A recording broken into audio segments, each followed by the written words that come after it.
Assalamualaikum warahmatullahi wabarakatuh.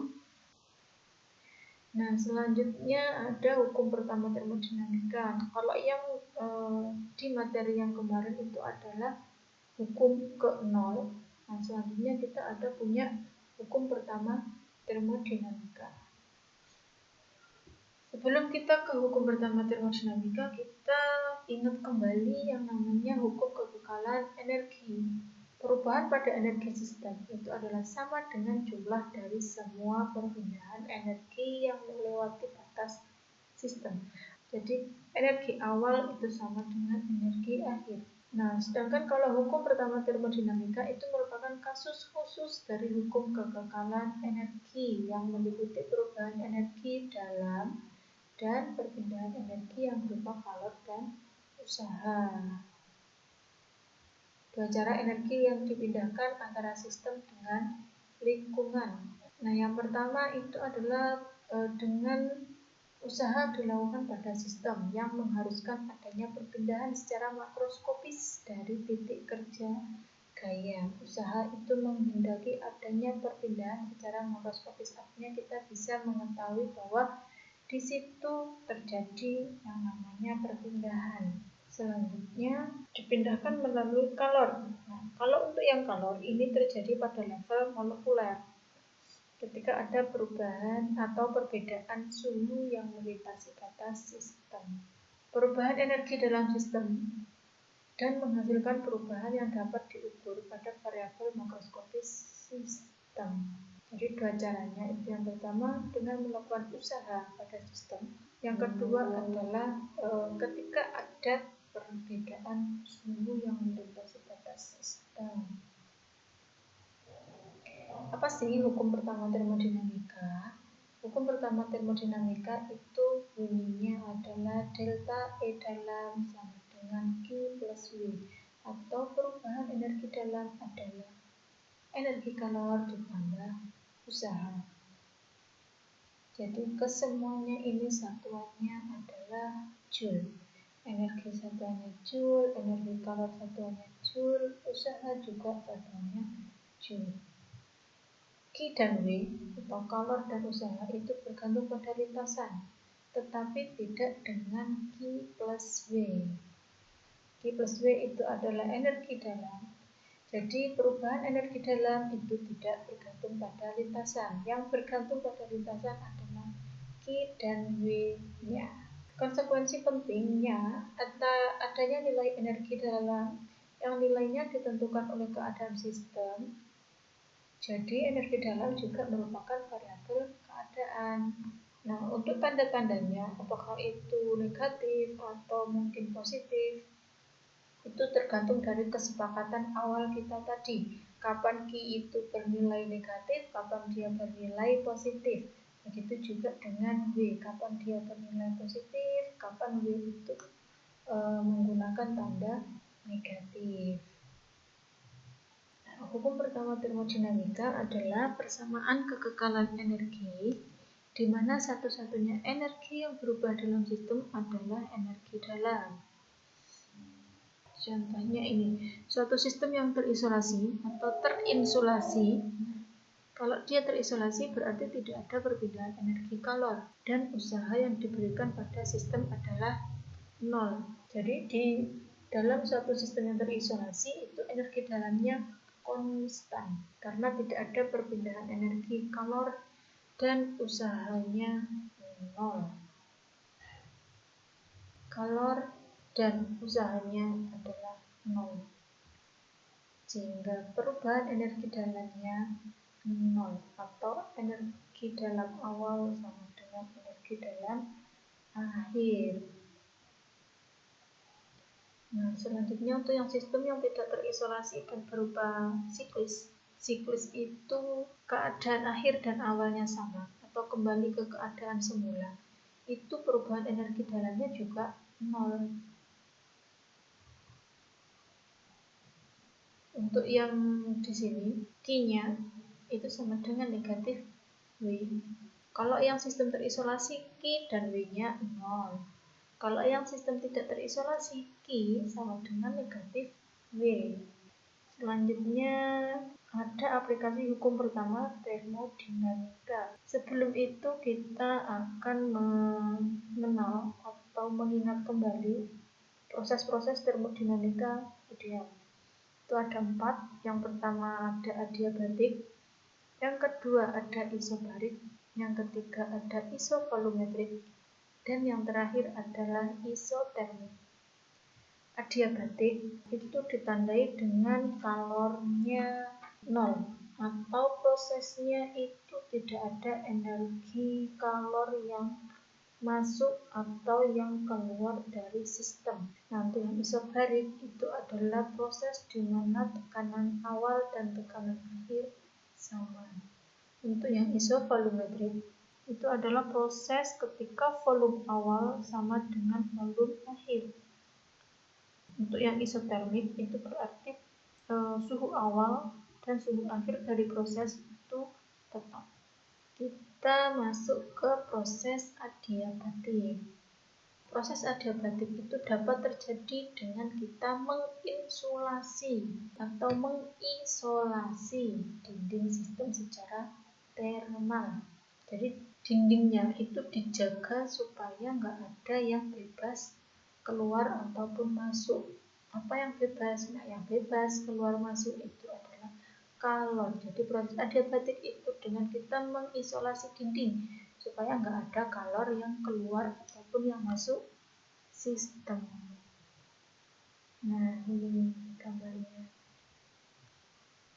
Jadi dindingnya ini kita mengisolasi gasnya, gas merah ini yang berwarna merah itu kita isolasi dengan cara menutupnya dengan piston dan tabung. Nah, selanjutnya yang kedua itu dengan kita menjalankan prosesnya dengan cepat sehingga waktu perpindahan kalor itu sangat cepat atau dapat dikatakan tidak ada perpindahan kalor. Delta E dalam sama dengan W. Nah, ini menjalankan proses dengan cepat itu ketika di gambarnya, kalau yang pertama itu kita nggak pakai membran.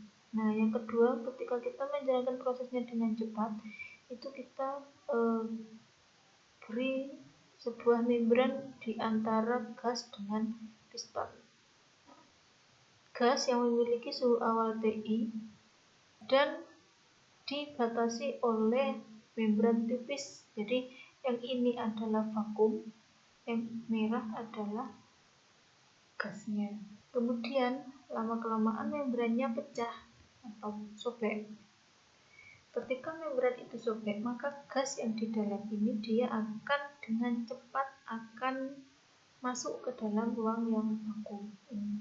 Nah, jadi proses ini tadi juga merupakan proses adiabatik, sama seperti yang pertama.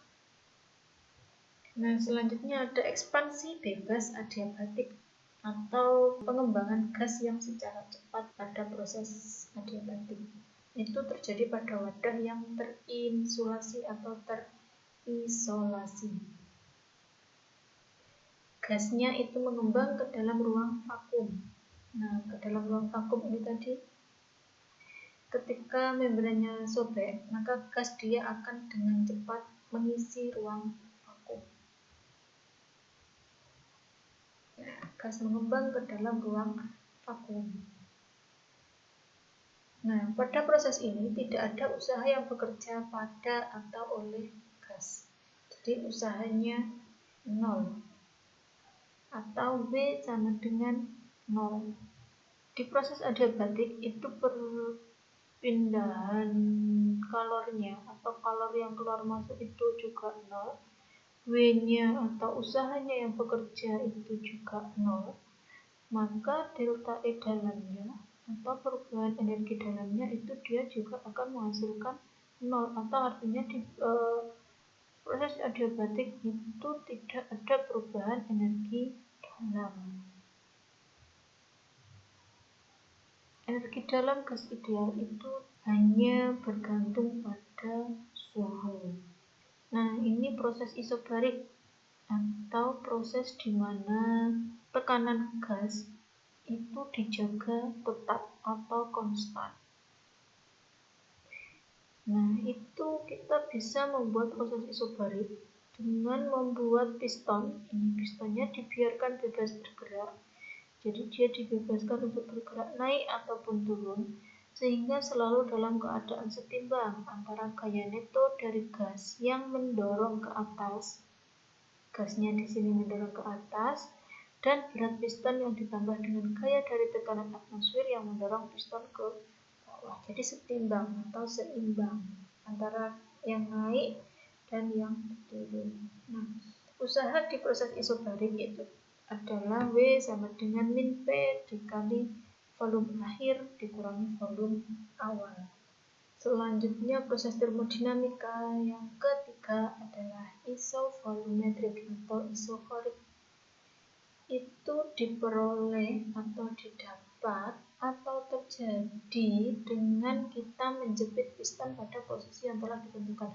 Kalau yang isobarik tadi, pistonnya dibiarkan bebas bergerak naik atau turun. Kalau yang isovolumetrik, pistonnya itu kita jaga supaya tetap berada di posisi awal.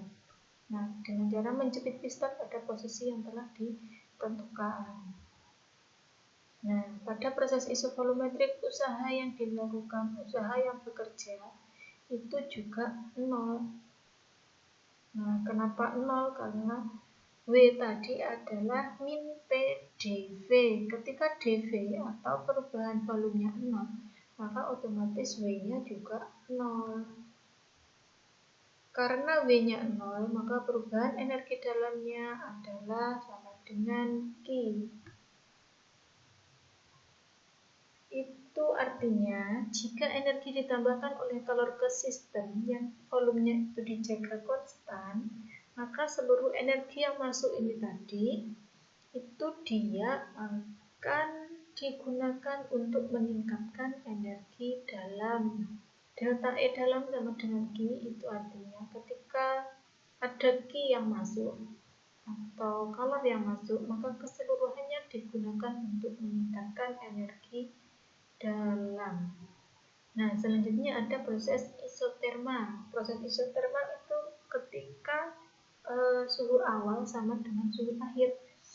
Itu kita bisa dengan cara mencelupkan tabung ke dalam kolam yang berisi air yang dingin. Yaitu dengan cara meletakkan tabungnya bersentuhan dengan reservoir bersuhu tetap. Bisa yang pertama atau yang kedua. Nah, untuk yang proses isotermal, energi dalam dari gas ideal bergantung hanya pada suhu, seperti yang sudah disinggung di awal. Jadi, delta E dalamnya sama dengan 0, karena energi dalam ini hanya bergantung pada suhu. Karena suhu awal dan akhirnya sama, maka delta E dalamnya itu sama dengan 0, sehingga Q sama dengan negatif W atau kalor itu sama dengan negatif dari usahanya. Jadi setiap energi yang masuk berupa kalor ke dalam sistem secara keseluruhan diubah menjadi usaha yang keluar sistem. Untuk di ekspansi isotermal gas ideal itu usahanya sama dengan nRT ln VI per VF atau V awal per V akhir. Ini adalah grafik proses termodinamika. Grafik PV proses ini bukan isotermal tapi termodinamika ya. Yang pertama ini proses isobarik dilanjutkan proses isohorik. Nah, yang B ini adalah proses isohorik dilanjutkan proses isobarik. Nah, yang C ini adalah proses isotermik. Nah, contoh, gas ideal sebesar 1 mol dijaga pada suhu 0 derajat Celcius ketika mengembang dari 3 liter ke 10 liter. Berapa usaha yang dilakukan pada gas selama ekspansi ini? Nah, berapa energi yang dipindahkan oleh kalor ke lingkungannya selama proses ini? Jika gas dikembalikan ke volume aslinya dengan proses isobarik, berapa usaha yang dilakukan pada gas? Nah, untuk menjawab yang A, usaha yang dilakukan pada gas selama ekspansi, karena ini tadi ekspansinya dijaga pada suhu 0. Artinya ini proses isotermal ya. Jadi kita menggunakan usaha di proses isotermal, yaitu V sama dengan nRT ln VI per VF yang menghasilkan negatif 2,7 kali 10 pangkat 3 Joule. Nah, selanjutnya pertanyaan yang kedua. Berapa energi yang dipindahkan oleh kalor ke lingkungannya selama proses? Prosesnya adalah proses isotermal. Nah, proses isotermal delta E dalamnya atau E internalnya itu 0 sama dengan Q plus W. Nah, karena ini 0 maka Q sama dengan negatif W sama dengan Q-nya itu adalah 2,7 kali 10 pangkat 3 Joule. Di sini tadi W-nya merupakan ada tanda negatifnya, itu artinya usahanya itu keluar sistem. Nah, selanjutnya yang ketiga, jika gas dikembalikan ke volume aslinya, volumenya tadi dari 3 liter menjadi 10 liter. Nah, ketika sudah 10 liter, itu volumenya dikembalikan dengan proses isobarik, artinya tekanannya dijaga tetap. Berapa usaha yang dilakukan pada gas? Untuk proses isobarik, usahanya itu adalah W sama dengan min P VF min VI. Karena tekanannya kita belum tahu, maka kita bisa mengubahnya P dengan menggunakan persamaan pada termodinamika. Persamaan untuk gas ideal. Nah, P-nya itu kita ganti nRT per V. Nah, jadi usahanya itu diperoleh 1,6 kali 10 pangkat 3 Joule. Nah, kenapa usahanya positif? Itu karena gasnya dikompres atau volumenya dikembalikan lagi ke volume awal, yaitu yang lebih kecil daripada volume akhir. Nah, untuk yang ini negatif itu bukan karena usahanya keluar, tapi karena merupakan prosesnya itu adalah proses ekspansi. Di W positif itu kalau prosesnya gasnya ditekan atau dimantapkan atau dikompresi. W negatif itu adalah ketika gasnya itu diekspansi atau dikembangkan. Sekian dari saya. Assalamualaikum warahmatullahi wabarakatuh.